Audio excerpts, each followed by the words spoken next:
C'était censé être une histoire banale, mais dans cette maison, rien ne l'était vraiment. Lui avait deux grandes sœurs, Clara et Emily, et c'est auprès d'Emily que l'horreur avait choisi de s'inviter. À cette époque, leur famille vivait dans un vieux triplex, un bâtiment dont l'apparence décrépite cachait quelque chose de bien plus sombre. Une présence invisible, lourde, qui imprégnait les murs et rendait chaque silence oppressant. Tout semblait vivant dans cette maison, même le perroquet.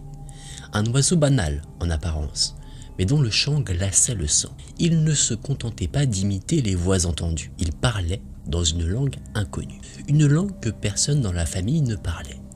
Et la nuit, la télévision s'allumait seule, sans raison, les chaînes défilaient à toute vitesse, comme si une main invisible cherchait frénétiquement quelque chose ou quelqu'un. Et le plus inquiétant, c'est qu'ils n'étaient pas seuls à le remarquer. Ce n'est qu'après la nuit où tout a basculé, qu'ils ont appris que certains voisins, eux aussi, entendaient des choses. Des pas, des chuchotements, des bruits que personne n'expliquait. Plusieurs en étaient arrivés à douter de leur propre santé mentale. Mais la vérité, c'est que le pire était déjà à l'œuvre. Cette nuit-là, dans le triplex, tout semblait calme, sauf pour lui. Depuis tout petit, il avait peur de dormir seul. Alors, comme souvent, il était allé rejoindre sa sœur Clara. Dans son lit, il avait passé des heures à fixer le plafond, incapable de fermer l'œil. Quelque chose le rendait mal à l'aise. Il ne savait pas quoi. Finalement, épuisé, il avait fini par s'endormir, tout comme Clara à ses côtés. Plus tard dans la nuit, il avait été brutalement réveillé. Un hurlement, pas un cri de panique ordinaire, non. C'était un hurlement venu des tripes, un cri primal d'une terreur absolue. Le genre de cri qu'on n'oublie jamais. Et ce cri venait de la chambre d'Emily. Elle avait hurlé si fort que les murs en vibraient. Puis, dans un fracas, elle avait quitté sa chambre en courant, tentant désespérément de rejoindre la chambre de leurs parents, tout en haut du triplex. Mais dans sa panique, elle avait chuté dans les escaliers.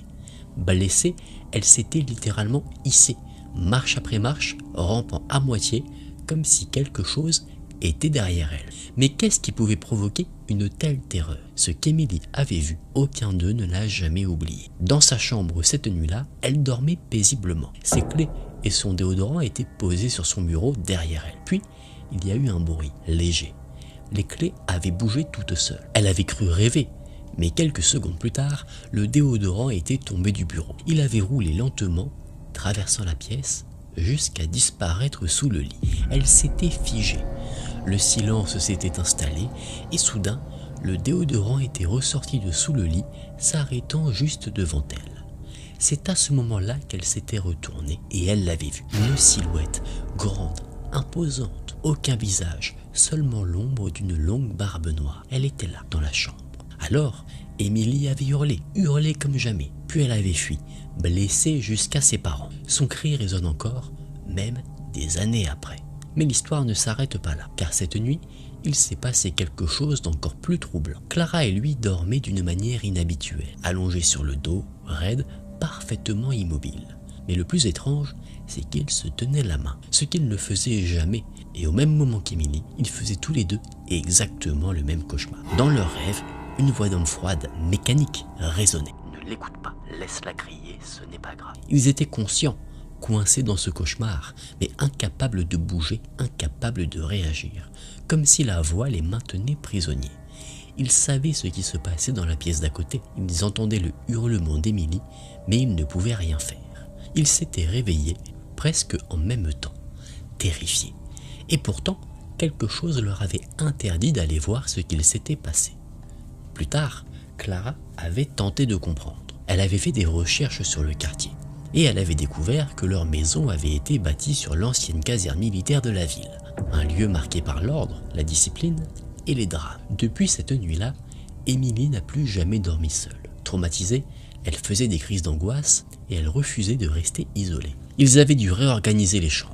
Chaque nuit, elle se glissait entre Clara et lui, à la recherche d'une sécurité qui, au fond, n'existait plus. Car tous savaient qu'une fois la nuit tombée, l'ombre, elle, était toujours là.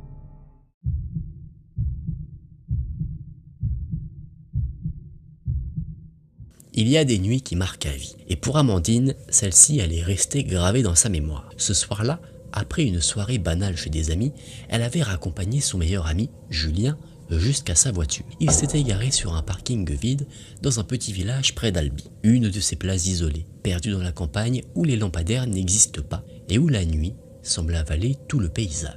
Amandine et Julien avaient discuté dans la voiture près d'une demi-heure. La portière côté passager était entrouverte, juste assez pour que la lumière du plafonnier reste allumée, baignant ainsi l'habitacle dans une lueur douce. Mais qui, elle ne le savait pas encore, allait attirer des regards.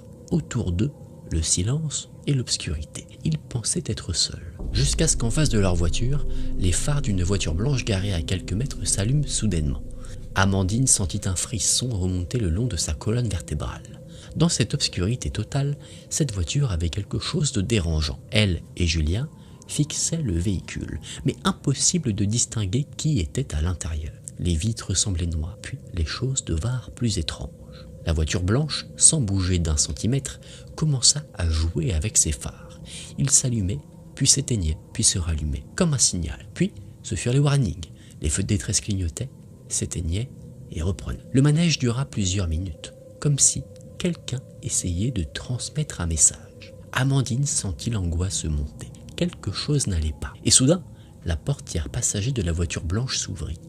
Un homme descendit, un inconnu, ayant la quarantaine, habillé d'un simple jogging. Rien de menaçant en apparence, du moins au premier abord. L'homme s'éloigna lentement de la voiture, s'approcha d'un arbre sur le parking et glissa les mains dans son pantalon, comme s'il avait juste une envie pressante. Mais Amandine ne détournait pas les yeux. Elle fixait cet homme, et quelque chose clochait, car après avoir simulé ce geste banal, il s'arrêta, et se mit simplement à les observer, immobile, les fixant intensément, sans bouger. C'est là qu'elle réalisa, avec la lumière du plafonnier toujours allumée, ils étaient parfaitement visibles de l'extérieur, comme exposés dans une vitrine. Le cœur battant, Amandine demanda à Julien de fermer la portière. Elle verrouilla les portes de la voiture, elle sentait cette sensation viscérale, ce mauvais pressentiment qui lui broyait le ventre. Julien, lui, restait calme. Pour lui, ce n'était rien. Une coïncidence. Il pouvait attendre encore un peu avant de se séparer. Mais il n'eut pas eu le temps de finir sa phrase, car dans le rétroviseur, Amandine vit une chose qui lui glaça le sang. Une autre voiture qui arrivait à toute vitesse. Les phares la frappèrent de plein fouet. Elle n'eut que le temps de voir cette voiture dépasser la sienne et se garer brutalement juste devant. Et ce n'était pas la même voiture que tout à l'heure. Et là aussi, un homme descendit. Un autre inconnu, en débardeur blanc, les bras nus, le visage fermé. Et il s'est mis à hurler et à s'approcher droit vers eux. Mais ce n'est pas tout. L'homme en jogging, celui qui simulait uriner contre un arbre, s'approcha aussi sans un mot, sans un geste inutile. Ils avancèrent, tous les deux ensemble, en hurlant. « Descends de ta voiture, je vais te tuer. » Amandine put entendre leurs mots. Les gestes étaient clairs, les intentions encore plus. Paniquée, Amandine recula. Une marche arrière désespérée, mais le parking était cerné de murs. Impossible d'aller plus loin. Elle heurta une barrière. La carrosserie se déchira, mais ce n'était plus le problème. Devant elle, les deux hommes avançaient. Ils étaient à quelques mètres. Alors, Amandine prit une décision. Elle fonça, pied au plancher. Elle fit hurler le moteur et lança la voiture droit devant, tentant d'esquiver les silhouettes et leurs véhicules. Elle passa, mais l'un des deux se jeta sur sa voiture, frappant les vitres, tentant même d'ouvrir la portière passager. Elle ne s'arrêta pas. Elle atteignit la sortie du parking, mais l'enfer n'était pas fini. Dans le rétroviseur, elle vit les phares. La voiture noire, ils la suivaient à toute vitesse. Ils essayaient de la percuter. Elle n'avait plus le contrôle de rien. Le stress, la peur, les larmes. Elle roulait aussi vite qu'elle pouvait sur cette petite route de campagne, son ami Julien tentant désespérément d'appeler la police, mais le réseau ne passait pas. Sur la route principale, elle aperçut soudain une silhouette, l'homme en jogging. Il était là au milieu de la route, comme s'il avait anticipé son trajet. Et derrière elle, toujours, la voiture noire collée à son pare-choc, klaxonnant, poussant, prête à la forcer à sortir de la route. Puis, le pire arriva. La voiture qui la poursuivait parvint à la dépasser. Et là, une queue de poisson. Elle fut forcée de freiner en urgence. Le conducteur descendit aussitôt, courut vers elle, hurlant, promettant de la tuer. Elle réussit à le contourner et s'enfuit à nouveau. La course-poursuite dura encore. Dans les ruelles du village, elle zigzaguait, hurlait à Julien de faire quelque chose, mais ils étaient seuls. Jusqu'à ce qu'elle reconnaisse une ruelle, celle de la maison d'une de ses amies. C'était son seul espoir. Elle pila, abandonna la voiture en pleine rue et courut tambouriner à la porte, suppliant qu'on lui ouvre. Derrière elle, elle s'attendait à sentir des mains la saisir, mais la porte s'ouvrit. Son ami la fit entrer et la police fut enfin contactée. Mais leur réponse fut terrifiante. Pour eux, ces deux hommes avaient simplement tenté de lui voler sa voiture. Amandine savait que ce n'était pas ça. Elle l'avait vu dans leur regard. Ils ne voulaient pas sa voiture, ils la voulaient elle. Depuis cette nuit, chaque fois qu'une voiture la suit de trop près, chaque fois qu'elle croise des phares dans le noir, son cœur se serre. Et dans son rétroviseur, elle croit parfois revoir ces fameuses silhouettes.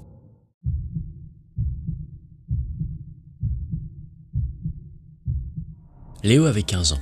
Et cette nuit-là, il a peut-être échappé à quelque chose de bien pire qu'il n'ose l'imaginer. C'était un vendredi soir comme les autres. Ses parents étaient partis chez des amis, la maison était à lui pour la soirée. Une pizza, Netflix, rien d'extraordinaire. Du moins, c'est ce qu'il croyait. Il était un peu plus de 22h30 quand il a reçu un premier message. Un simple texto sur WhatsApp, on lui demandait s'il était seul ce soir. Le numéro était un numéro inconnu. Donc sans se méfier, Léo a répondu « C'est qui ?» Il n'a pas eu de réponse. Il pensait que c'était un ami qui avait changé de numéro, rien d'inquiétant. Mais 15 minutes plus tard, il a reçu une photo. Et c'est là que tout a basculé. Sur cette photo, on voyait sa maison, de nuit, vue de la rue. La lumière de sa chambre était allumée, et à travers les rideaux, on pouvait distinguer sa silhouette. À ce moment précis, Léo a compris que quelqu'un était dehors. Quelqu'un qui le surveillait et qui voulait qu'il le sache. Pris de panique, il a écarté le rideau. Mais rien, personne, la rue était vide. Il a répondu aussitôt « Tu es qui ? Ce n'est pas drôle ». Et là, le message est arrivé, simple et froid. « Descends, je veux juste te parler ». Léo a senti le sol se dérober sous ses pieds. Il a bloqué le numéro, couru verrouiller la porte d'entrée, tiré tous les volets et il a pris un couteau dans la cuisine. Il a ensuite fouillé chaque pièce, chaque placard, chaque recoin de la maison, même sous les lits. Pendant plus d'une heure, plus rien, le silence total. Il avait l'impression de devenir fou. Et puis vers minuit, 3 coups. Pas la sonnette, juste 3 coups, secs, à la porte d'entrée. Léo s'est approché à pas de loup. Il a regardé au travers du Judas et il y avait un homme, d'une quarantaine d'années, avec une casquette, une veste noire. Son visage était invisible dans l'ombre. Mais ce n'était personne que Léo connaissait. Il a retenu son souffle, il est resté parfaitement silencieux. L'homme, lui, a simplement reculé. Il a sorti son téléphone, regardé l'écran et pris une photo de sa porte et puis il est parti sans un mot. Le lendemain matin, Léo en a parlé à ses parents. Ils ont vérifié ensemble les caméras de surveillance, celles posées sur la façade de la maison, et l'homme était bien là. Comme dans un cauchemar, il apparaissait dans les images. La police a été prévenue et ils ont pris les choses au sérieux. Mais l'homme n'a jamais été identifié.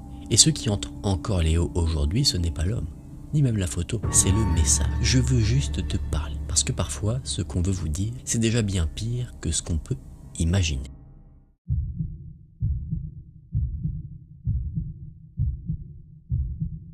C'était une nuit ordinaire, du moins c'est ce que pensait Nathan. Il avait 15 ans, ses parents étaient séparés et cette semaine-là, il l'a passée chez son père. Une maison tranquille dans un quartier calme, rien de particulier, rien d'inquiétant.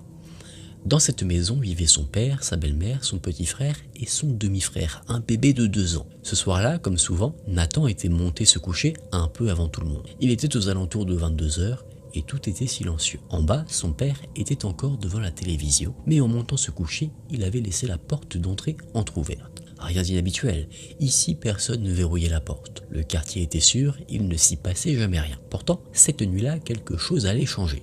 Aux alentours d'1h du matin, Nathan fut réveillé en sursaut. Il avait entendu la porte du couloir s'ouvrir, celle qui menait aux chambres. Il resta allongé, immobile. Ce n'était pas si étrange, quelqu'un allait peut-être aux toilettes, rien d'anormal peut-être. Il se rendormit presque. Mais quelques minutes plus tard, un cri, le cri de sa belle-mère. Nathan bondit hors de son lit. Il ouvrit sa porte et là, il le vit. Une ombre, une silhouette indistincte qui descendait lentement les escaliers, floue et pourtant bien réelle. Sa belle-mère avait réveillé son père en hurlant. Quelqu'un était dans la maison, un inconnu. Son père s'était précipité, avait fouillé chaque pièce, ouvert chaque porte, exploré le jardin, mais il était trop tard. La seule chose qu'il avait trouvée, c'était la porte d'entrée, grande ouverte. Ce n'est que le lendemain matin que Nathan comprit l'ampleur de ce qui s'était passé, ce que sa belle-mère avait vu cette nuit-là. Pendant son sommeil, alors qu'elle dormait avec le bébé, elle avait senti une présence. Quelque chose la fixait. Elle avait alors ouvert les yeux et c'est là qu'elle l'a vu. Un homme au bout de son lit.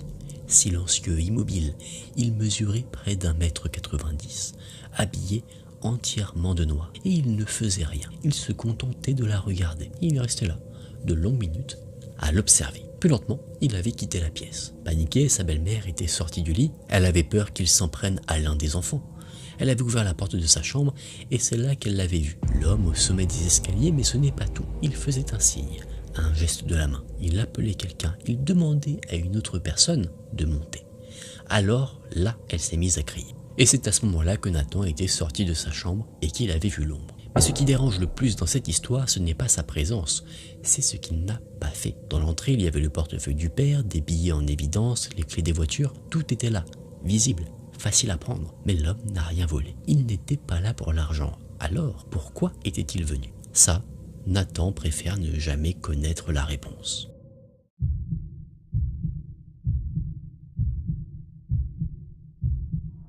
Katia n'avait que 20 ans à l'époque. Elle était partie en Irlande pour un simple stage. 3 mois à travailler dans une auberge de jeunesse. Le genre de séjour où l'on pense vivre des soirées festives, voir des paysages magnifiques et vivre quelques galères anodines. Mais pas ce qu'elle allait vivre vraiment. Avec 2 amis, Étienne et Tim, elle avait rejoint un groupe de jeunes venus du monde entier.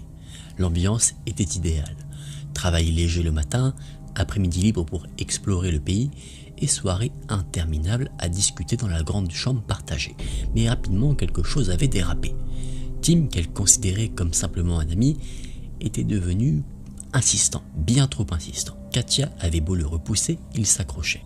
Fatiguée, elle passait de plus en plus de temps avec Maria, une jeune espagnole avec qui elle partageait une langue et une certaine complicité. Et c'est Maria qui un soir lui proposa de sortir. Une boîte de nuit, quelques verres, de la musique, l'occasion parfaite de s'éloigner de Tim et de souffler un peu. Au début, tout était normal. La soirée battait son plein, mais rapidement, Maria s'était mise à faire n'importe quoi. Elle prenait des verres abandonnés sur les tables sans se soucier du danger. Katia avait tenté de la raisonner, mais Maria s'en fichait. Le temps passa et la plupart des amis de Katia quittèrent la soirée, mais Maria, elle, voulait rester. Katia, pour ne pas la laisser seule, resta avec elle. C'était une erreur. Alors que la soirée touchait à sa fin, Katia était sortie fumer, discuter avec des inconnus devant l'entrée, puis, quand le vigile annonça la fermeture du bar, elle retourna devant la porte, là où elle et Maria s'étaient donné rendez-vous. Mais c'est là que tout a basculé. Maria était là, mais pas seule. Une voiture était garée juste devant elle. Maria cria à Katia de monter avec elle. Elle avait rencontré quelqu'un, un garçon qui organisait une fête dans sa maison. Katia hésita, elle refusa d'abord, mais Maria insista, et elle ne voulait pas la laisser seule, alors elle monta. À l'intérieur, le silence était pesant. Le conducteur à l'avant jetait à Katia des regards noirs à travers le rétroviseur, comme si elle n'était pas censée être là. Le trajet semblait interminable. Chaque minute éloignait Katia de l'auberge. Chaque seconde, elle regrettait. Au bout d'une quinzaine de minutes, la voiture s'arrêta. Ils étaient dans un quartier résidentiel, propre et calme, mais peut-être un peu trop calme. Le garçon ouvrit une porte, la maison était plongée dans le noir. Il n'y avait aucune fête. Aucune musique, personne, juste le silence. Katia, glacée, resta sur le seuil. Et là, le garçon prononça cette phrase. « J'ai des chatons à l'étage. » Sans réfléchir, Maria courut à l'intérieur, montant les escaliers. Katia la suivit, pas par envie, mais parce qu'elle ne pouvait pas la laisser seule. Et en haut, il y avait bien des chatons. Mais Katia savait, elle le sentait, elle devait sortir. Elle attrapa Maria par le bras, la tira vers la sortie, dévalant les marches. Le garçon silencieux s'était posté en bas des escaliers. Il les regardait descendre, bloquant le passage. Katia leva la jambe, talon aiguille pointé vers sa poitrine, prête à frapper. Face à sa détermination, il céda, et elles passèrent. Dehors, Katia n'avait aucun repère, aucun téléphone, aucun argent, rien. Maria râlait, elle voulait retourner à la fête.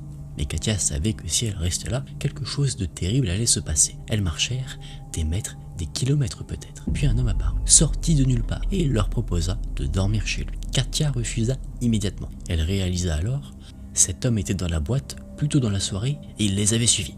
Elle commença alors à paniquer. L'adrénaline reprenait le dessus. Et puis par miracle, une voiture de police passa. L'homme disparut aussitôt dans l'ombre. Katia tenta d'expliquer la situation aux policiers, mais ils repartirent indifférents. Désespérée, elle marcha, sans direction, avec Maria derrière elle. Elle n'avait plus de force, plus de plan. Puis une dernière voiture s'arrêta. Maria avait fait du stop dans son dos. C'était un taxi. L'homme comprit vite la situation. Il leur montra ses papiers, son badge. Il était légitime et humain. Il les ramena à l'auberge gratuitement. Katia n'avait jamais été aussi soulagée de retrouver son lit. Mais le lendemain, elle découvrit la vérité. Le serveur de la boîte de nuit lui posa une question simple. « Vous êtes bien rentré hier ?» Et elle confirme. Et alors, il lui révéla que les 2 hommes, ceux qui les avaient emmenés dans cette maison, étaient connus. C'étaient des frères. impliqués dans des affaires d'abus intimes. Ils étaient peut-être en attente de procès, peut-être même déjà condamnés, mais Katia ne l'a jamais su. Elle n'a rien dit à Maria, mais elle sait. Elle sait ce qu'il aurait pu se passer cette nuit-là. Et elle sait une chose, aujourd'hui, ce n'est pas parce qu'un pays paraît sûr que les monstres n'existent pas.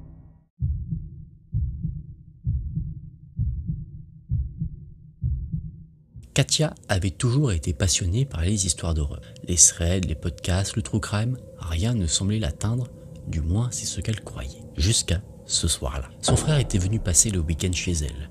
Il ne se voyait plus beaucoup depuis quelque temps. Entre son métier de gendarme et son nouveau rôle de père, ses journées étaient bien remplies. Alors, ce soir-là, ils avaient décidé de souffler une bouteille de vin puis une autre. Au fil de la soirée, les langues s'étaient déliées. Il lui avait raconté les scènes difficiles de son travail. Elle, de son côté, avait évoqué un épisode de Faites entrer l'accusé qu'elle avait écouté récemment. Une histoire sordide, une jeune fille retrouvée morte brûlée dans une forêt à quelques kilomètres de leur village natal. Elle avait dit ça comme on parle d'une histoire parmi tant d'autres. C'est fou quand même. Même dans le trou du monde, on voit des horreurs pareilles. Son frère s'était figé. Puis il avait simplement dit « Tu ne t'en souviens plus ?» Katia l'avait regardé sans comprendre. Se souvenir de quoi? Alors, il lui avait raconté. Elle avait 3 ans et lui à peine 4. Ce jour-là, leurs parents les avaient déposés chez leurs grands-parents, leur grand-père, et leur grand-père était garde forestier depuis toujours. Ce genre d'homme qui ne décroche jamais vraiment de son métier. Ils étaient tous les 4 dans la voiture, un modèle tout-terrain parfait pour les chemins forestiers. Ils revenaient d'une simple course et la route traversait la forêt. Et soudain, le grand-père avait vu de la fumée, un feu. Il avait appelé ses collègues, mais c'était plus fort que lui. Même en repos, même avec ses petits-enfants et les courses dans la voiture, il voulait aller voir. Alors, il avait pris un sentier. Sa grand-mère avait râlé, insistant que les enfants étaient dans la voiture, et finalement le grand-père avait obéi. C'est seulement le soir ou le lendemain qu'il avait appris la vérité. Au bout de ce sentier, une jeune femme avait été retrouvée brûlée, vivante au moment où le feu avait été allumé. Et depuis ce jour-là, le grand-père n'a jamais cessé de s'en vouloir. Il s'est toujours demandé, et si j'étais allé jusqu'au bout, aurais-je pu la sauver? Ou alors, aurait-il risqué la vie de ses petits-enfants, de sa femme, face au monstre qui devait peut-être encore rôder près du corps? Katia écoutait, pétrifiée. Cette histoire qu'elle croyait lointaine, elle y avait été mêlée, sans même s'en souvenir. Aujourd'hui, son grand-père est âgé, il a plus de 80 ans. Et pourtant rien n'a changé. Quand le téléphone sonne même au cœur de la nuit, il enfile sa veste et il repart. Parce que les gens du village continuent de l'appeler. Pour un cerf percuté, une biche blessée ou pour n'importe quel accident dans la forêt. Et à chaque fois il y va. Katia l'a vu faire encore et encore. Elle l'a entendu répondre, décrocher et repartir sans poser de questions. Et désormais, elle comprend peut-être pourquoi il ne peut pas rester chez lui lorsque le téléphone sonne. Parce que quelque part, il sait qu'il y a des flammes dans la forêt. Et qu'un jour, il est peut-être passé juste à côté.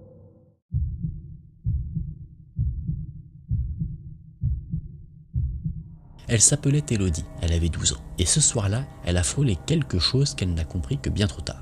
C'était un soir banal, comme tous les autres. Elle était dans sa chambre, en train de regarder des vidéos sur son téléphone. Dehors, la nuit commençait à tomber. Puis un bruit.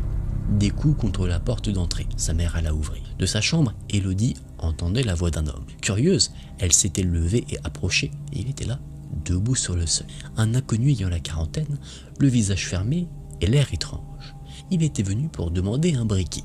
Pour fumer probablement. C'est ce que sa mère avait supposé, mais il insistait. Elle se contenta de lui dire qu'elle n'en avait pas. L'homme fixa la porte quelques secondes avant de tourner les talons et il a disparu. Rien de plus, un détail banal, jusqu'au lendemain, car le lendemain tout avait changé.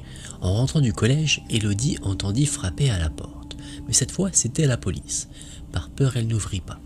Quand sa mère rentra, elles sortirent ensemble faire des courses, mais en quittant l'immeuble, Élodie vit l'horreur. Des policiers et des dizaines partout, dans les escaliers, dans les couloirs, dans la cour. Ils cherchaient quelque chose, ou plutôt quelqu'un. Le sol était maculé de sang. La porte d'un appartement était grande ouverte. Et au centre du hall, il y avait un corps, enveloppé dans une couverture. Élodie et sa mère étaient revenus, pile au moment où ils descendaient le cadavre. Quelques heures plus tard, un policier frappa à leur porte. Et c'est là que la vérité éclata. Un homme avait été assassiné dans leur immeuble. Et le tueur, c'était l'homme qui avait frappé à leur porte la veille au soir. Celui qui avait demandé un briquet. Il était entré dans un appartement et il avait ôté la vie à un voisin. Et après son crime, il avait erré. Il était monté sur les toits, il avait frappé à plusieurs portes. Il cherchait, il hésitait. Et cette nuit-là, il aurait très bien pu entrer chez elle. Élodie n'a jamais su ce qui aurait pu se passer si sa mère avait eu un briquet, si elle l'avait invité à entrer. Une semaine plus tard, elles apprirent que le tueur avait été interné en hôpital psychiatrique. Mais Élodie, elle, avait gardé les images. Et l'idée obsédante qu'elle aurait pu mourir ce soir-là, juste parce que quelqu'un avait frappé à la porte.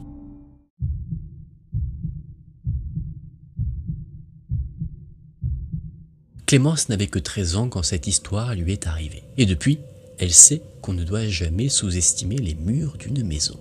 C'était un mercredi banal. Elle allait déjeuner chez son amie, Léa. Les deux filles étaient seules, les parents travaillaient.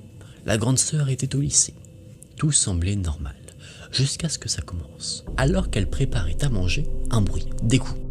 Rien de fort, juste 2 frappes, puis encore 2. Clémence en parla à Léa, mais son amie étrangement calme lui répondit simplement « C'est normal, c'est le fantôme ». Clémence éclata de rire. « Un fantôme? Sérieusement ?» Mais Léa insista. « Viens, tape contre le mur du salon, tu verras. » Clémence, amusée mais sceptique, s'exécuta. Elle toqua 2 fois et là, on lui répondit 2 fois. Clémence fixa son amie, incapable de bouger, se demandant ce qu'il se passait. Léa, elle, était restée parfaitement sérieuse, puis elle lui raconta. L'ancien propriétaire, un meurtre. Quelqu'un était mort ici. Clémence ne savait pas si elle devait la croire. Mais ce soir-là, quand les parents de Léa lui proposèrent de dormir à la maison, elle accepta. À ce moment-là, elle avait déjà presque oublié l'histoire. Et plus tard dans la nuit, Clémence se leva. Elle avait soif. Et en passant devant les toilettes, encore. Elle essaya de ne pas y penser, elle se lava les mains, puis elle alla se servir un verre d'eau dans la cuisine. Mais en revenant du salon, elle la vit. Assise sur le fauteuil, une petite fille, brune. Sa robe blanche était tachée de sang. Le verre de Clémence tomba sur le sol et se brisa. Le bruit alerta toute la maison. Les parents de Léa accoururent, Léa aussi, se demandant ce qu'il se passait. Et Clémence, tremblante, a dit qu'il n'y avait rien, par peur. Par peur qu'on la prenne pour une folle. Mais Léa s'approcha, la fixa et lui a dit « Toi aussi tu l'as vue ?» La fille en robe. Clémence n'eut même pas besoin de répondre. Car devant elle, la petite fille marchait, silencieusement. Elle traversait le couloir vers les toilettes, puis vers les chambres avant de disparaître. Les parents ne voyaient rien, mais Clémence et Léa, elles, voyaient tout. Depuis ce jour, Clémence n'a plus jamais réussi à entrer dans cette maison. Rien qu'en s'approchant de la porte, elle sentait quelque chose, une pression, un poids invisible, comme si les murs eux-mêmes refusaient de la laisser entrer. Peu de temps après, Léa et sa famille ont déménagé, mais Clémence, elle n'a jamais oublié, car certaines portes ne devraient jamais être franchies.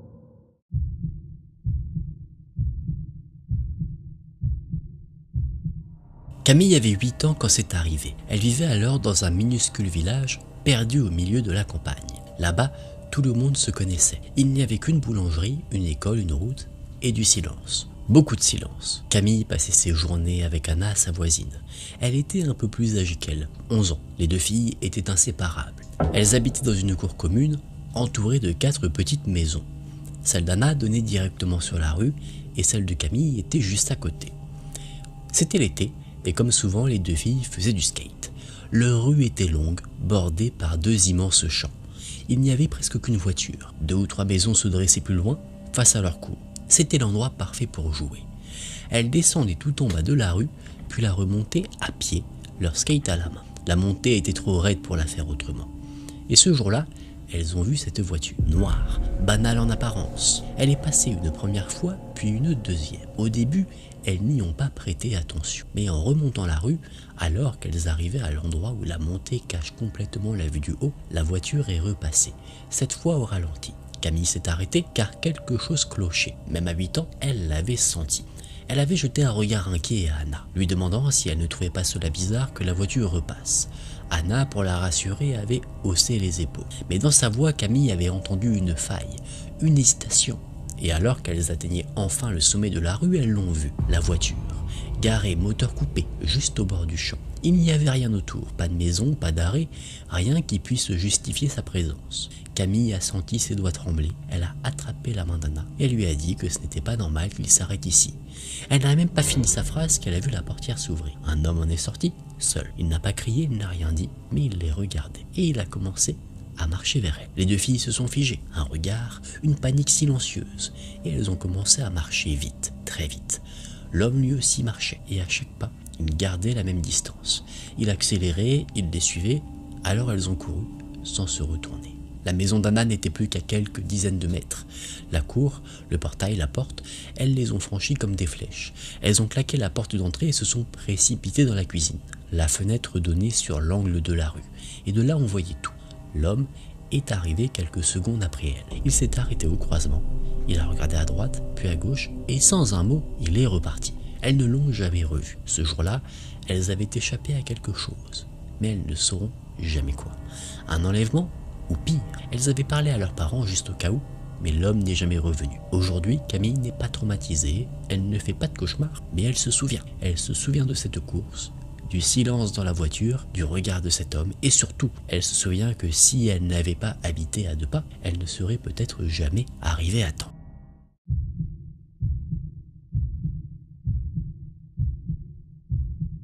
Cela commence toujours de la même façon, par un bruit si discret qu'on pense l'avoir imaginé. C'est ce que Thomas s'était dit la première fois.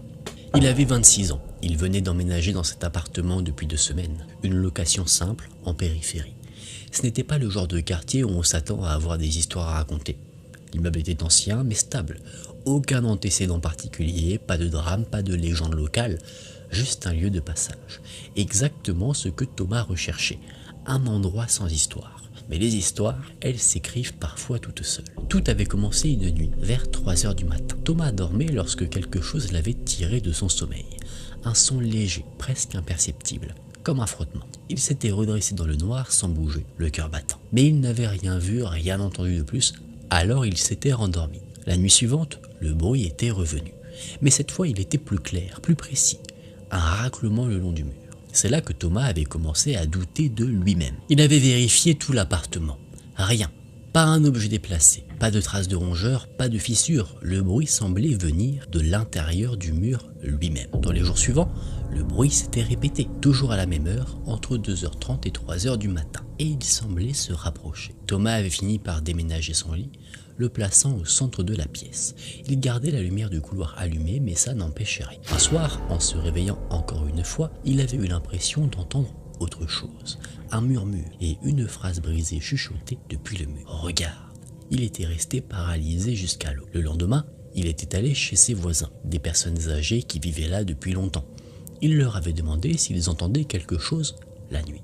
Le vieux monsieur avait juste baissé les yeux. La femme, elle, avait dit « Ne parle pas de ça ». Ignore, et elle a fermé la porte. Ce soir-là, Thomas avait scotché une caméra contre le mur, en mode nuit. Il voulait des preuves. Au matin, il avait visionné l'enregistrement. Et il n'y avait rien d'autre que ce bruit. Le frottement, puis le raclement. Et enfin, à 3 h 03 du matin, un sifflement. Une expiration, comme si quelqu'un ou quelque chose respirait juste derrière le mur. Puis un son, court, sec, comme un claquement de langue. Et après, le silence. Les nuits suivantes, le bruit avait changé de place. Il venait d'un autre mur, puis du plafond. Un matin, en se réveillant, Thomas avait trouvé une chose impossible. Sur le mur au-dessus de son lit, il y avait des marques, des griffures. Elles descendaient du plafond jusqu'à presque à atteindre le sol. 3 traces longues, comme si quelqu'un ou quelque chose avait essayé de descendre depuis le plafond. Thomas avait pris ses affaires et était allé dormir chez un ami, 2 jours, peut-être 3. Mais quand il était revenu, le silence était revenu lui aussi. Enfin, il avait cru que c'était fini, mais il avait tort. La nuit suivante, à 2 h 47 précisément, Thomas s'était réveillé sans raison. Et là, il l'avait vu. Le mur en face de son lit, le mur qu'il fixait machinalement depuis des jours, avait changé. Quelque chose était là. Il y avait un visage. Pas une silhouette, pas une ombre. Un visage imprimé dans le mur, comme une empreinte. Le ciment avait gonflé par endroits, creusé à d'autres, les reliefs formaient des traits, des paupières closes, une bouche entrouverte, une mâchoire distordue. Ce visage était immense et il semblait dormir. Thomas n'a pas crié, il n'a pas bougé, il s'est contenté de fixer cette chose jusqu'à ce que ses muscles se paralysent sous l'effroi. Et puis, les paupières se sont ouvertes, le mur avait des yeux et il l'observait. Personne n'a cru Thomas. La seule preuve qu'il pouvait montrer, c'était ses griffures. Et encore, les voisins disaient qu'elles avaient toujours été là, que c'était une déformation du béton. Le visage contre le mur, lui, avait disparu. Thomas a quitté l'appartement. Pendant quelque temps, il a dormi dans sa voiture. Il a refusé de retourner dans cet endroit jusqu'à déménager. Et dans son nouveau logement, il n'a plus jamais revécu le même genre de situation.